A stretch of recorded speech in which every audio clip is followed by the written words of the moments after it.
ఇది క్లోజ్ చేయలేమా? అంటే ఇది రిపీట్ కాకుండా చేయలేమా? ఇప్పుడు హిందువుల మీద ప్రభుత్వము పట్టించుకోవాల్సిన పరిస్థితి ఉంది. అలా తెలంగాణలో ప్రభుత్వము నిర్లక్ష్యంగా హిందువుల గురించి వ్యవహరిస్తుంది. ఇప్పుడు ఎవరైతే వీళ్ళు చేస్తున్నారో హిందూ గుళ్ళపై దాడి కానీ ఏదన్నా వాళ్ళ మూలాలు కనుక్కోవాలి. వాడిని అరెస్ట్ చేసినాం, నామమాత్రం కేసు పెట్టినాం, వాడిని వారంలో బెయిల్ వస్తుంది. అవును, మళ్ళీ వాడు హైదరాబాద్లోనే ఉంటాడా? అవును. వాడు మళ్ళీ సమాజానికి థ్రెట్టేనా? మళ్ళీ వాడు దాడి చేయడానికి గ్యారంటీ ఉందా? ఈసారి ఇంకా పెద్ద ఎత్తున దాడి చేయొచ్చు. అవును. మర్చిపోవద్దు, గోకుల్ చాట్ లాంటి సంఘటనలు, లుంబిని పార్క్ లాంటి సంఘటనలు ప్రజలు మర్చిపోవద్దు, ప్రభుత్వాలు మర్చిపోవద్దు. నిర్లక్ష్యంగా వ్యవహరిస్తే రేపు హిందువుల ప్రాణాలకి ప్రమాదం పొంచి ఉంది.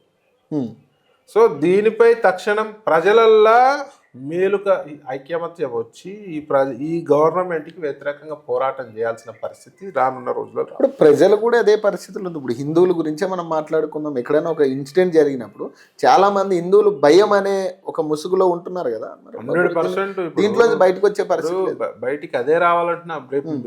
రేపు ఒక ఘోరము, ఒక హిందూపై జరిగిన ఘోరము, వాడు దూరం కూడా ఉండొచ్చు, రేపు నీ ఇంట్లో కావచ్చు, నీకు కావచ్చు, నీ ఫ్రెండ్కి కావచ్చు. అప్పుడు నువ్వు ఇట్లానే రియాక్ట్ అవుతావా? ఆ రోజు చేతులు కాలినాక ఆకులు పట్టుకునే పరిస్థితి ఉండదు.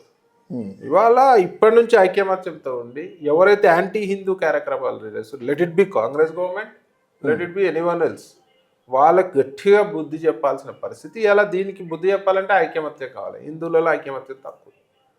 ఒక ఇన్సిడెంట్ అయితే ఎంతమంది జమ అవుతారు? ఒక దావత్ అయితే 10,000 మంది పోతారు, తిని దానికి పోతారు. మరి ఒక గుడి, మరి వాడు బొట్టు పెట్టుకుంటాడు, ధర్మం గురించి మాట్లాడతాడు, గుడికి పోతాడు. మరి వాడిని గుడిపై దాడి జరుగుతుంది, ఎందుకు కదులుతలేరు? కదలాలే, రేపు నీ గురించే కదలాలే, నీ స్వార్థం గురించి కదలు కనీసము.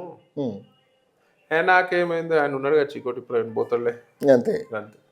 మీలాంటి వాళ్ళు పోవడం తప్పితే అదే అంటున్నా. ఇప్పుడు ఇవాళ అందరూ ఇవాళ వాయిస్ ఇస్తే కానీ గవర్నమెంట్లో యాంటీ హిందువుల వ్యతిరేక పనులు చేయాలి. ఇప్పుడు హిందువులకంటే ఒక బోర్డు పెట్టుకున్నాం కదా, ఎండోమెంట్ బోర్డు ఉంది. సో దానికి సంబంధించి ఒక మినిస్టర్ కూడా పెట్టుకున్నాం. ఇప్పుడు మరి ఆ మినిస్టర్ మరి నిన్న జరిగిన పట్టించుకోదు.